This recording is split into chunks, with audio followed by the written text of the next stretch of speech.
ایک دفعہ کا ذکر ہے، ایک چونٹی جووں کے دانہ جمع کرنے کے لیے ایک رستے سے گزر رہی تھی کہ اچانک اس کی نظر شہد کی چھتے پر پڑی۔ شہد کی خوشبو سے اس کے منہ میں پانی بھر آیا۔ چھتا ایک پتھر کے اوپر لگا تھا۔ چونٹی نے ہر چند کوشش کی کہ وہ پتھر کی دیوار سے اوپر چڑھ کے چھتے تک رسائی حاصل کرے، مگر ناکام رہی کیونکہ اس کے پاؤں پھسل جاتے تھے اور وہ گر پڑتی تھی۔ شہد کے لالچ نے اسے آواز لگانے پر مجبور کر دیا اور فریاد کرنے لگی، اے لوگو، مجھے شہد کی طلب ہے۔ اگر کوئی جوان مرد مجھے شہد کی چھتے تک پہنچا دے تو میں اسے معاوضے کے طور پر ایک جو پیش کروں گی۔ ایک پردار چونٹی ہوا میں اڑ رہی تھی۔ اس نے چونٹی کی آواز سنی اور اسے تنبیہ کرنے لگی، دیکھو، ایسا نہ ہو کہ چھتے کی طرف چل دو، اس میں بڑا خطرہ ہے۔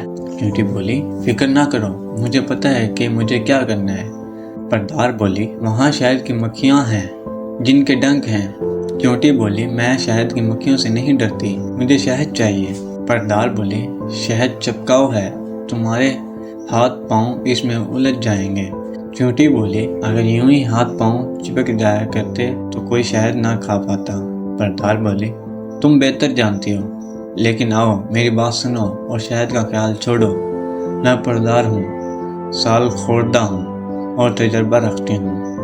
چھتے کی طرف جانا بہت مہنگا پڑے گا اور ممکن ہے تم کسی مصیبت میں گرفتار ہو جاؤ۔ چونٹی بولی، اگر ممکن ہو تو اپنی مزدوری لو اور مجھے وہاں تک پہنچا دو۔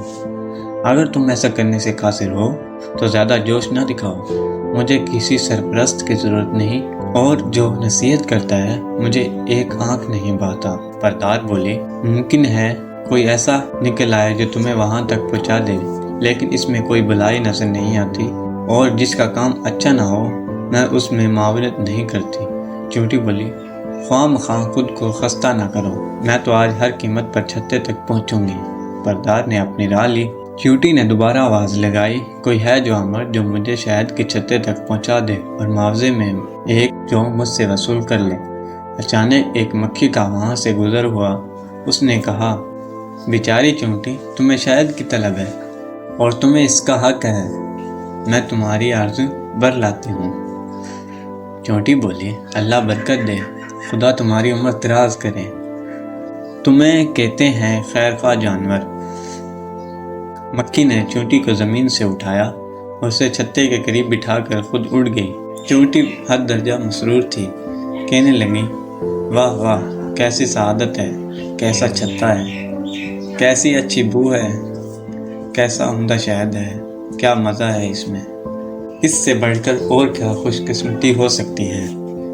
چونٹیاں کس قدر بے قسمت ہیں کہ گندم اور جو جمع کرتی رہتی ہیں اور کس وقت بھی ان کا رخ شہد کے چھتے کی طرف نہیں ہوتا۔ چونٹی نے ادھر ادھر سے کہیں شہد چاٹا اور آگے بڑھتے گئی، حتیٰ کہ شہد کے حوض میں جا پہنچی، اور اچانک اسے محسوس ہوا کہ اس کے ہاتھ پاؤں شہد سے چپک گئے ہیں اور اس کے لیے اپنی جگہ سے حرکت کرنا ممکن نہیں رہا۔ اپنی نجات کے لیے جس قدر کوشش کی، بے نتیجہ رہی۔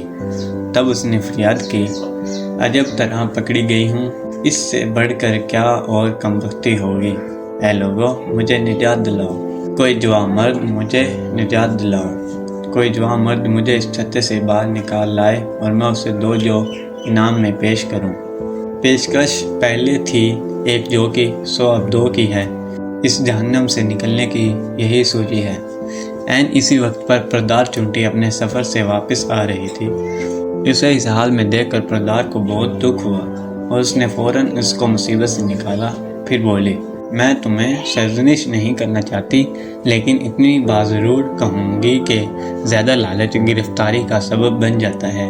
آج جو تمہارا نصیب بلندی پر تھا کہ میں اچانک یہاں پہنچ گئی، لیکن آئندہ محتاط رہنا، گرفتاری سے پہلے نصیحت کو غور سے سن لینا اور کسی مکھی سے مدد نہ مانگنا۔